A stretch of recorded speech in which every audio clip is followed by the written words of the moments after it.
La pintura ha conocido a lo largo de la historia todo tipo de soportes, alcanzando su expresión más amplia y monumental en las grandes composiciones murales. Sin embargo, el arte y la belleza no están sujetos a tamaño alguno, de modo que sobre el sencillo caballete del pintor se han realizado obras maestras con las más variadas técnicas en muy diferentes superficies. Uno de los procedimientos pictóricos más antiguos es el de la encáustica, o pintura a la cera, sobradamente conocido por griegos y romanos, pero de corta presencia en la historia de la pintura, dada la dificultad de su preparación y aplicación. De ella se han ocupado todos los tratadistas, pero básicamente consiste en una mezcla de cera con resina o cola, a la que una vez calentada y derretida se le añade esencia de trementina.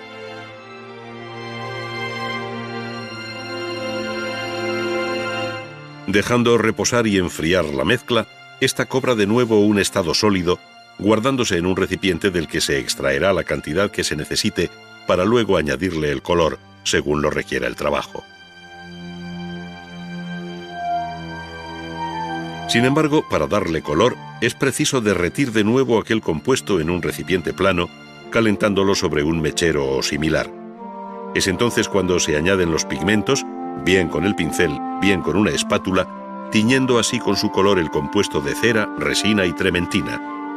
Cuando la mezcla está bien ligada y en caliente, siempre en caliente, ya se puede aplicar sobre un soporte que habitualmente es una tabla de madera previamente aparejada.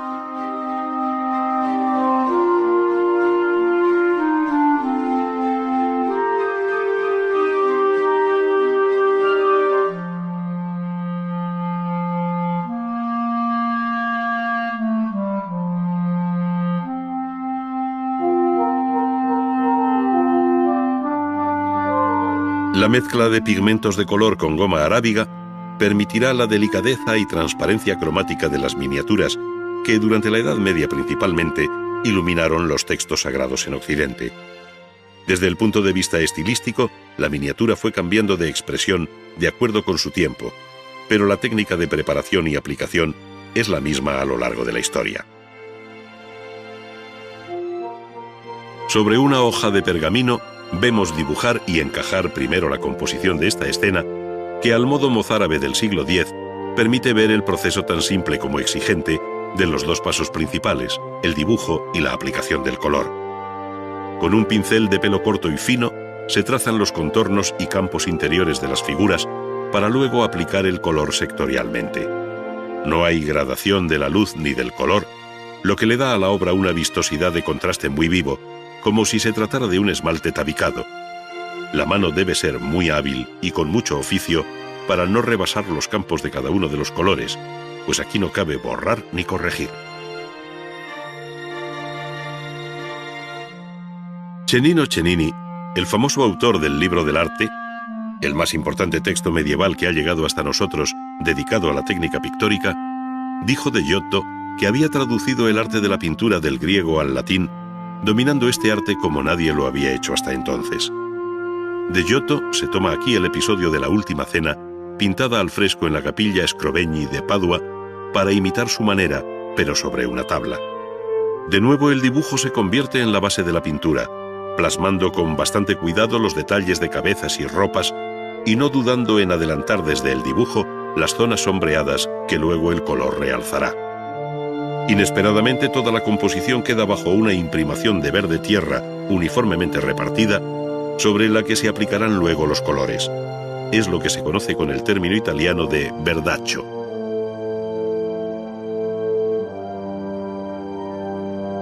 Preparados al temple los colores que va a utilizar el pintor y valiéndose del tiento que le permite mantener el pulso y la distancia deseada respecto a la tabla, comienza a pintar sobre aquella imprimación verde que subyace en toda la pintura como un telón de fondo. Pero este fondo va desapareciendo según se aplican los colores, ocultándolo total o parcialmente, aunque permaneciendo siempre como luz generalizada que armoniza los tonos, colores, luces y sombras de toda la tabla. Poco a poco se van terminando las cabezas sobre las que ya se ven pintados al oro los nimbos que señalan su sacro carácter. Con leves toques a punta de pincel, de un pincel ligeramente cargado de pintura, se va dando fin con pericia a esta copia de la obra de aquel artista excepcional que fue Giotto di Bondone, activo en Italia en el cambio del siglo XIII al XIV.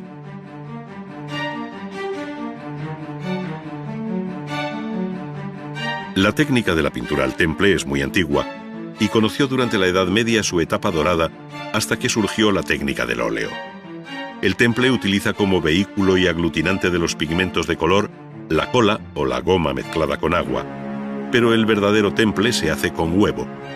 Para ello se separa cuidadosamente la yema y se mezcla con agua destilada o purificada para añadirle luego el color. Pero cada maestro tiene sus propias recetas, no siendo extraño ver que algunos agregan goma, aceite o resina para retardar así el secado de la pintura y poder trabajar más desahogadamente.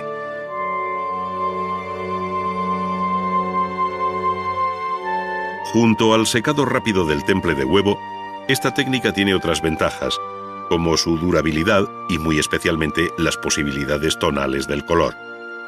Con frecuencia se utilizó el temple de huevo como base para la pintura al aceite, dando lugar así a una técnica mixta que utilizaron muchos pintores en el siglo XV. Aquí asistimos a la copia de un célebre retrato conocido como El hombre del turbante rojo, obra del pintor flamenco Jan van Eyck, hoy en la National Gallery de Londres, en la que se utiliza el temple de huevo como pintura preliminar en un inconfundible tono blanco.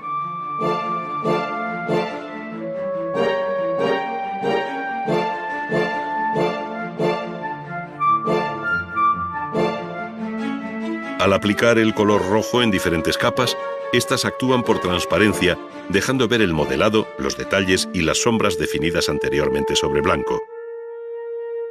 Luego el pintor asegura todo el contorno y comienza a realzar el peculiar relieve interior del turbante, reforzando esa matizada orografía de los pliegues que acabó siendo uno de los rasgos más característicos de los que se conocen como primitivos flamencos. Por sucesivas transparencias y refuerzo de las sombras, el volumen del turbante adquiere una fuerza tridimensional difícilmente superable.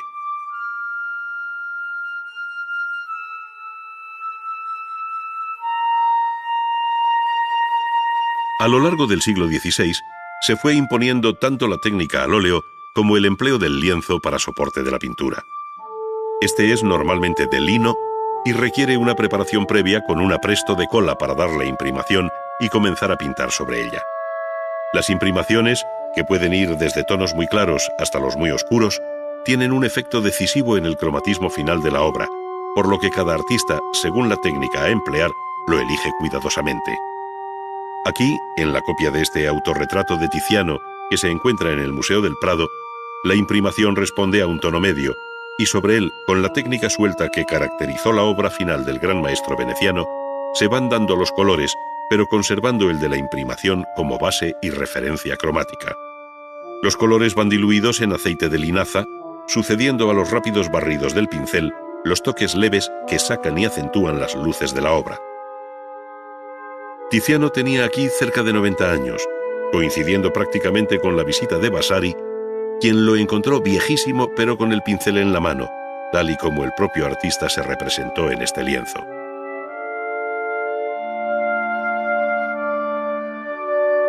La técnica al óleo, además de emplearse sobre soportes flexibles como el lienzo, se emplea también sobre soportes rígidos como la madera, aunque no sea esto lo más habitual. La técnica pictórica no difiere en uno y otro caso, sino que simplemente cambia la preparación del soporte, que en el caso de la tabla de madera exigirá un fondo de yeso, esto es, un polvo blanco mezclado con apresto de cola. Este ofrece así una superficie apta para pintar, como le sucede al copista que tiene ante sí el autorretrato que Goya firmó en 1828 y que conserva la Real Academia de Bellas Artes de San Fernando de Madrid. Frente a la mezcla de los colores en la paleta, la pintura impresionista llevó los colores puros al lienzo, en una visión inmediata de la realidad, intentando captar lo que de fugaz hay en la naturaleza, lo que de indefinido hay en el paisaje. Surgió así la pintura al aire libre. Se abandonaron los talleres y modelos, y con el caballete, la tela y las pinturas se salió al campo, buscando en la orilla de los ríos o frente al mar lo que de efímero ofrece la naturaleza ante nuestros ojos, la luz y el color. Ello les llevó a pintar de un modo inmediato y rápido en el deseo de captar, sin boceto previo, la impresión que producía el paisaje. Quedaban atrás las largas sesiones en el taller, la luz artificial, los interminables retoques de pincel. La obra, que puede tenerse como manifiesto de esta nueva pintura impresionista, se conserva en el Museo Marmottan de París y se debe a Claude Monet. Se trata de un bello amanecer reflejado sobre el agua que el propio pintor bautizó en 1872 como Impression, Soleil Levant.